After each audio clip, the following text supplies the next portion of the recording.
Good day, students. We are starting with the last part of this chapter. Now, the most interesting part of the chapter is that we've understood our way to this part कि कैसे क्या हुआ. सबसे पहले हमको सिर्फ पता था कि ये complex type के salts बन रहे हैं. And after we understood that there are complex salts of 4 types, that is cationic, anionic, ionic and neutral salts. Actually neutral salts नहीं होता, neutral complexes होता है. Very important point. There is no neutral salt, neutral complexes, right? So 3 types of complex salts and 1 neutral complex. After which we understood that the first real glimpse that these compounds might be stable was through effective atomic number. And when the effective atomic number did not work out for every complex, we tried something with Werner's theory, where we understood primary valency एक concept होता है, secondary valency एक concept होता है. Primary valency is where the metal gives electrons, and secondary valency is where the electron is taken, like lone pairs are taken from the ligands, right?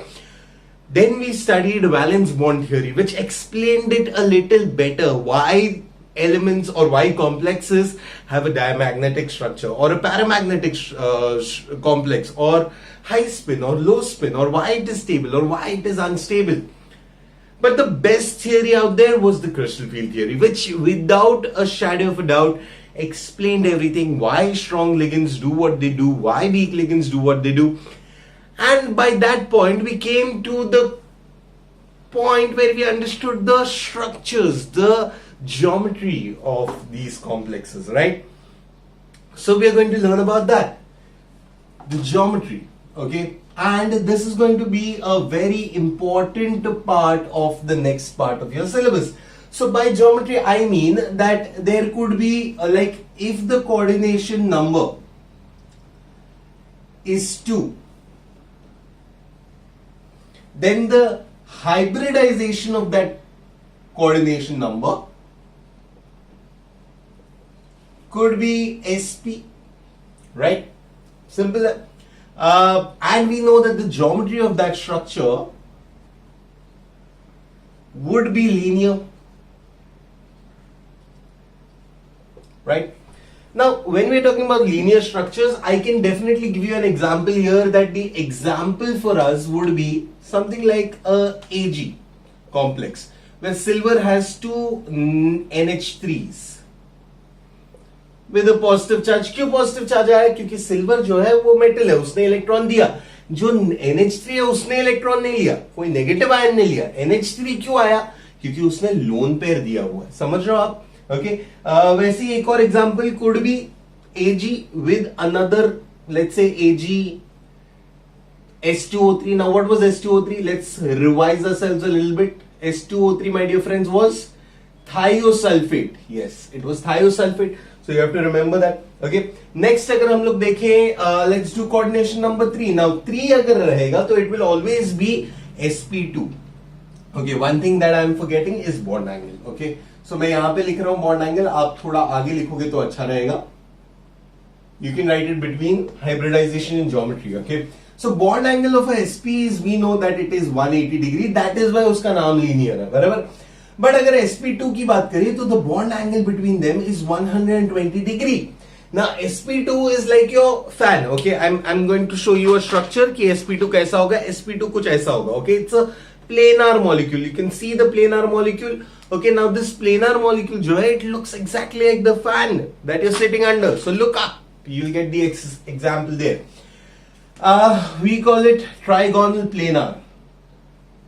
I hope you're with me. And the example for trigonal planar, we can take something like Hg, which has coordination number 3. Now when Hg is I3 के साथ, तो iodide क्या है? वो तो negative ligand है ना यार, वो तो इलेक्ट्रॉन लेगा.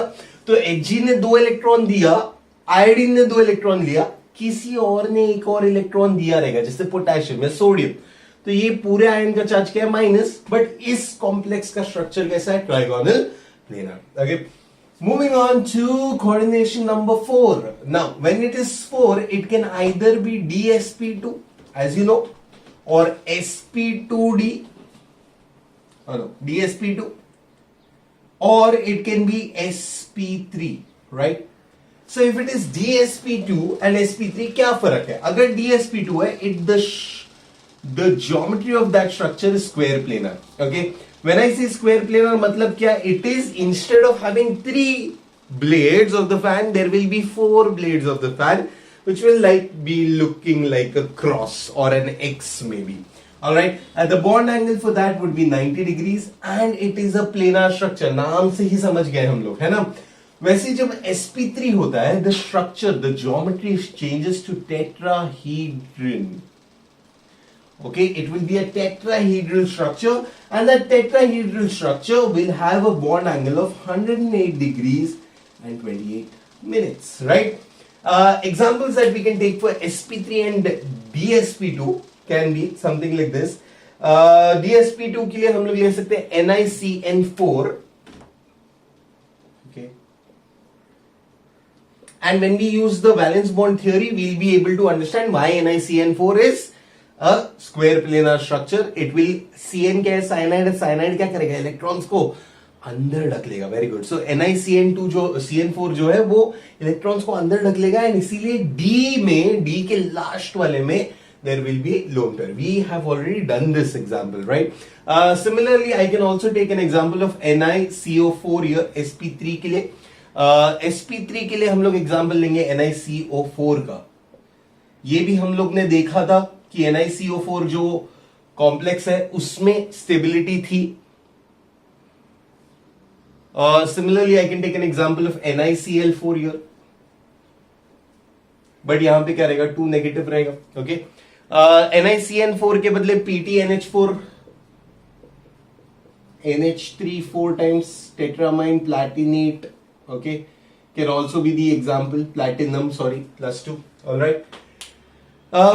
What you can do is also name these ions so that आपका IUPAC का प्रैक्टिस होता रहता है. But you can do that later. Now, speaking of tetrahedral, next जो कॉन्सेप्ट आएगा when there is 5. Okay, when there is 5 of course क्या होगा, coordination number 5 बोलेगा तो 2 चीज हो सकता है, या तो DSP3 होगा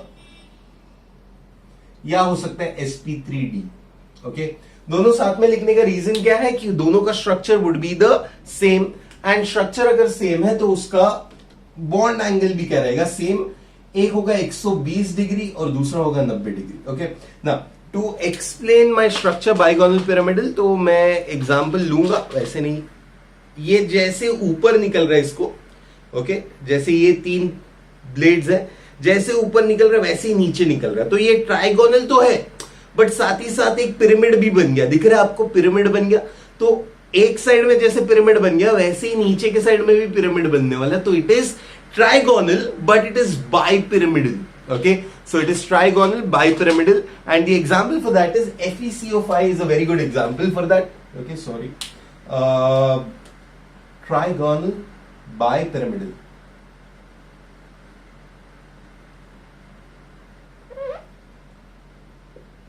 Bipyramidal structure.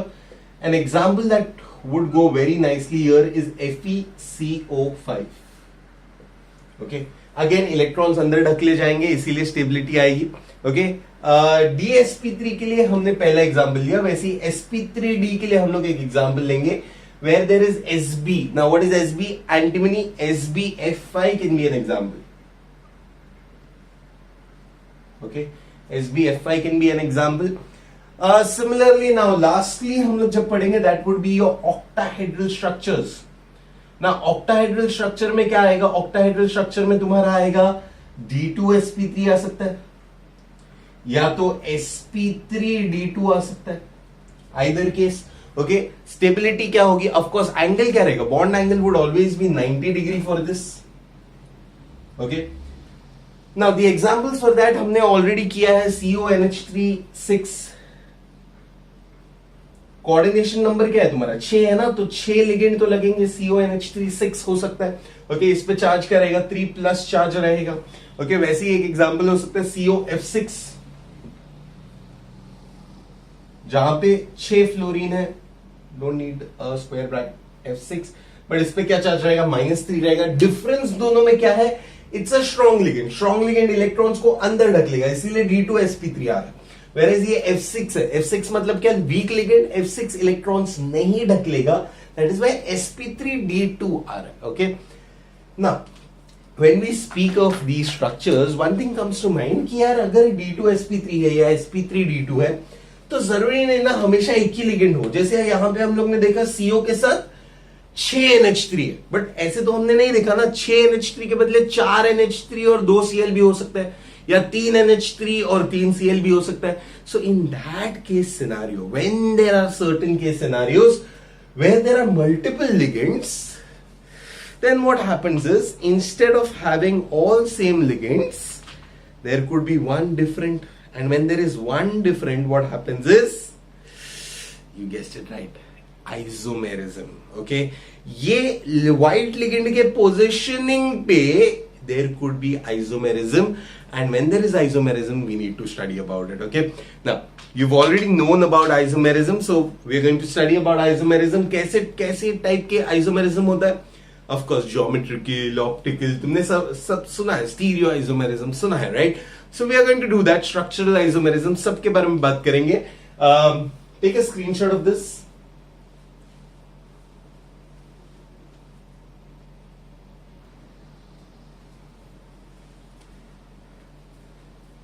Alright, so what we're going to study now is isomerism. Now, you have to pay attention for this topic because it is a very important topic. Isomerism जो होता है वो दो टाइप का होता है, structural, geometrical. Structural isomerism क्या होता है? जब structure में ही change आ जाए, जब entire structure का मतलब ही बदल जाए. लेकिन geometrical क्या होता है? Just by the position of the ligand, there will be a change in the structure. Okay. Change in the complex. So that is where we are going to study. First we are going to study structural isomerism. Now structural isomerism में क्या होता है कि ये जो पूरा structure है वो ही अलग होने वाला है. Okay. Now there are four main types of structural isomerism. The first, however, is called ionization isomerism. Now this ionization isomerism is the most common isomerism there is. Okay. Now I'm going to take an example of this. Let's say CO के पास 5 ligand है NH3 के. Now all you know is का जो cobalt है उसके coordination number जो है वो 6 होता है. Okay. Now what's to say, ऐसा भी तो हो सकता है ना कि ये जो ligand यहाँ पे आने वाला है that is cyanide. Okay. And जो बाहर का ligand है that is bromine 2. Okay. CONH3 cyanide, bromine twice. Okay. But at the same time there could be, ऐसा भी तो हो सकता है ना कि at the same time जब cyanide में से जो nitrogen lone pair दे रहा था, instead of taking that nitrogen का lone pair, they can take bromine का lone pair because bromine is also capable of giving lone pair. So at this very moment there could be another complex which would be something like this, where CO has 5 ligands of NH3 5 and there is a bromine inside and a bromine outside and a cyanide outside. Could be possible. Or it could be a possibility where there are only 4 NH3s and 2 bromines inside and 1 cyanide outside. So इस isomerism में क्या फर्क है? Isomerism में ions का फर्क है. यहाँ पे 2 ब्रोमीन के आयन मिल रहा है, whereas यहाँ पे ब्रोमीन और साइनाइड के आयन मिल रहा है. क्यों मिल रहा है समझा? क्योंकि ये जो कॉम्प्लेक्स आयन है वो ही चेंज हो गया है. Alright, so this is the first and the most common type of isomerism. How do you identify? There will be 2 negative ions. Okay, there will be 2 negative ions, जैसे cyanide और bromine है, या फिर bromine और fluorine है, या chlorine और oxygen है, या फिर NO2 और मे बी Cl2 है. सो NO2 एंड Cl भी है. It's a ionization isomerism, the most common isomerism that is. Okay, next is a linkage isomerism. Okay, now this is where I had spoken something called as ambident ligand. Okay, when I say ambident ligand, ambi का मतलब क्या है? Am मतलब amphibian या दोनों side से. Okay, bident मतलब क्या? दोनों साइड से वो डेंट बना सकता है, मतलब दोनों साइड से वो बॉन्ड बना सकता है. An example of that I had already given you NO2 as an example, so we are going to stick with that. Let's say platinum है, उसके पास NH3 के जो है 3 बॉन्ड है और एक NO2 का बॉन्ड है. ओके, नाउ ऑब्वियसली यहां पे लोन पेयर किससे आया? N से आया. बट जरूरी है क्या हमेशा N ही लोन पेयर दे? कभी कभी ऐसा भी हो सकता है कि ये जो O है वो भी बॉन्ड करे। सो यहां पे हम लोग एक और कॉम्प्लेक्स देख सकते हैं, PTNH3 thrice ONO, because bond किसका है, O का है, तो इट वुड बी ONO। सो इसको हम लोग N नाइट्रो बुला सकते हैं और इसको O नाइट्राइडो बुला सकते हैं। N नाइट्राइडो O नाइट्राइडो या N nitro O nitro. Okay, similar examples of linkage isomerism, there could be something like a thiocyanide, SCN.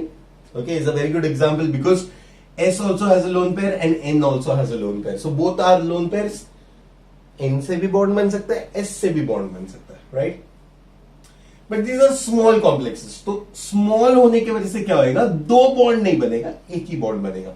जैसे इथिलीन डायमाइन अगर आपको याद है, EN was a large ion, it was a large ligand. Large ligand होने की वजह से वो दोनों साइड से बॉन्ड बनाता था।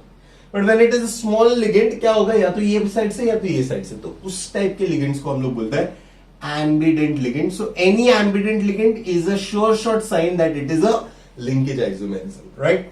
Let's go to third one now. Okay, third one is again a common type of isomerism that is called hydration isomerism, और I will say hydro isomerism. Okay, hydrate isomerism is when there is water molecules. Okay, अगर पानी के molecules है, definitely there, अभी तुमने सुना होगा water of crystallization, right. So let's take an example of chromium with 6 water molecules. Okay, so इसको hexa aqua chromium बोलेंगे हम लोग, राइट। इसके साथ साथ Cl3 है, राइट। अब व्हाट्स टू से, अगर ऑक्सीजन के पास लोन पेयर है तो so does chlorine have a lone pair. So what happens is, it could be a scenario where chromium has actually bonded with only 5 water ligands and 1 chlorine ligand, and the rest of the chlorine have 1 H2O outside. This is exactly which happens with copper sulfate, that is CuSO4 dot 5 H2O जो हम लोग लिखते हैं ना, that is actually copper with 4 water molecules and sulfate with 1 water molecule. So this is quite common. Okay, hydration isomerism में एक और हो सकता है कि H2O4 हो एंड Cl2 हो और एक Cl और एक H2O हो, या ऐसा भी हो सकता है कि 3 H2O 3 Cl3 और बाहर 3 H2O dot 3 H2O। Okay, so that would be a neutral complex, but ठीक है, हो सकता है। ओके, सो हाइड्रेशन आइसोमेरिज्म या हाइड्रेट आइसोमेरिज्म के लिए सिंपल सा कॉन्सेप्ट है, लिगेंड कौन होगा, पानी होगा, right. Now the next one is coordination isomerism. Okay, now coordination isomerism is fairly simple.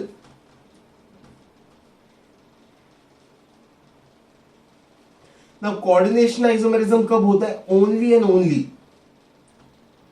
when there are 2 central metal atoms. Okay, जैसे फॉर एग्जाम्पल अगर Ni है और Ni 4 NH3 के साथ है, और Pt भी है और Pt Cl4 के साथ है ना। अगर मैंने तुमको ऑक्सीडेशन नंबर ढूंढने बोला तो it could be +2 for both, और इट कुड बी +3 and +1, और it could be +3 and +1, but nobody is asking you that, so chill. Eight the same time यही चीज उल्टी भी हो सकती है, मतलब प्लैटिनम के साथ 4 NH3 भी हो सकते हैं और निकल के साथ 4 Cl भी हो सकता है, this is also stable, alright. ऐसा भी हो सकता है कि प्लैटिनम के साथ 3 NH3 है और 1 Cl है, एंड Ni के साथ 3 Cl है और 1 NH3 है ना। इस पे क्वेश्चन आ सकता है कि इसमें ढूंढ के बताओ ऑक्सीडेशन नंबर। अब अगर ऑक्सीडेशन नंबर ढूंढना है तो ये -3 होगा, ये 0 होगा।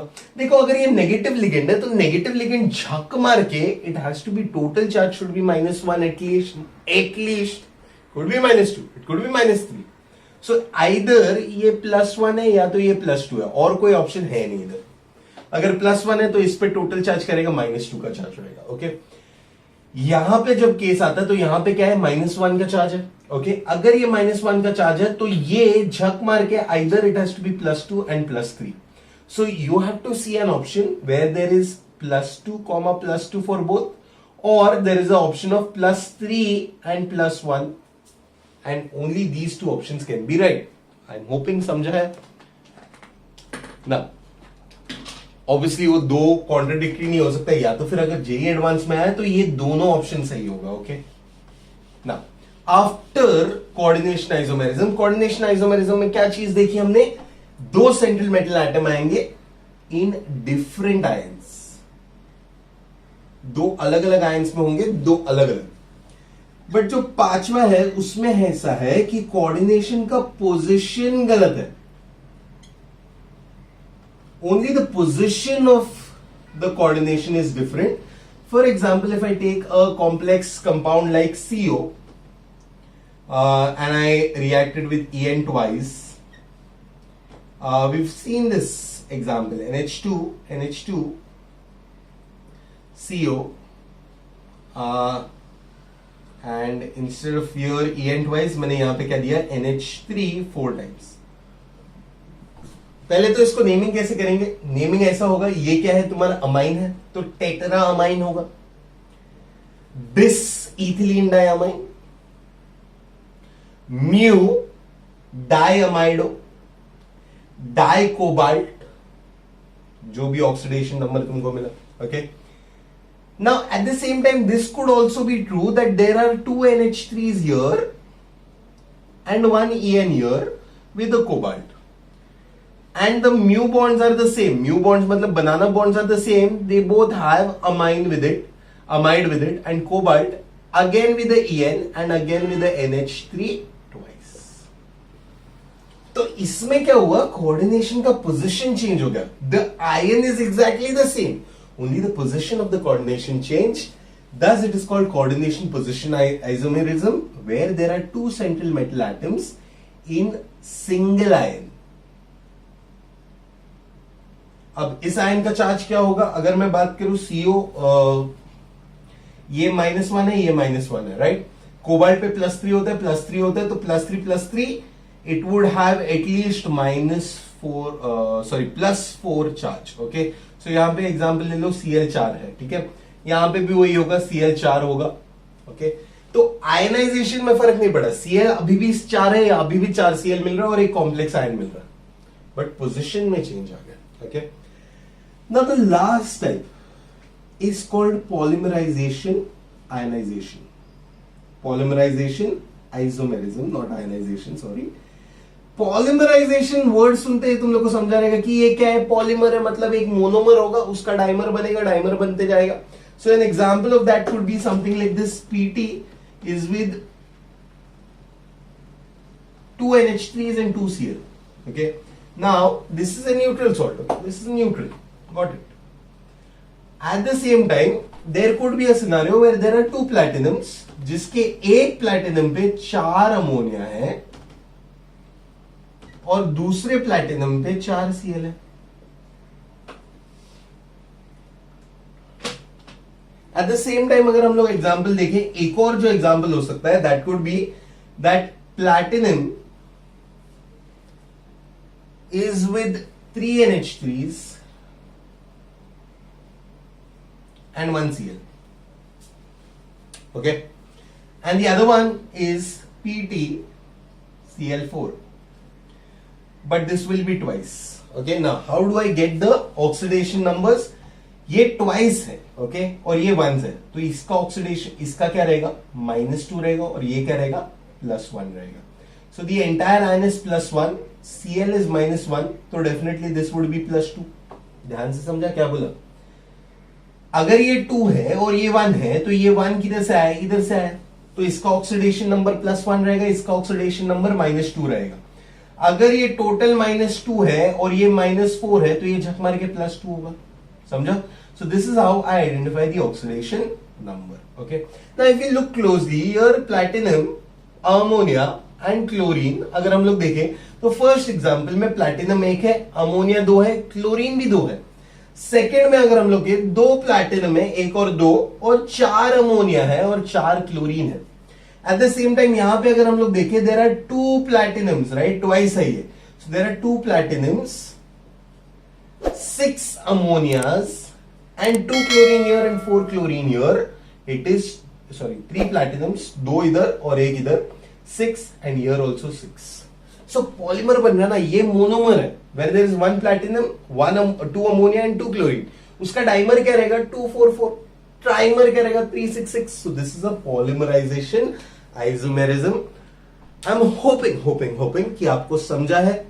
We are going to do a question about it and I hope तुमको मजा आए.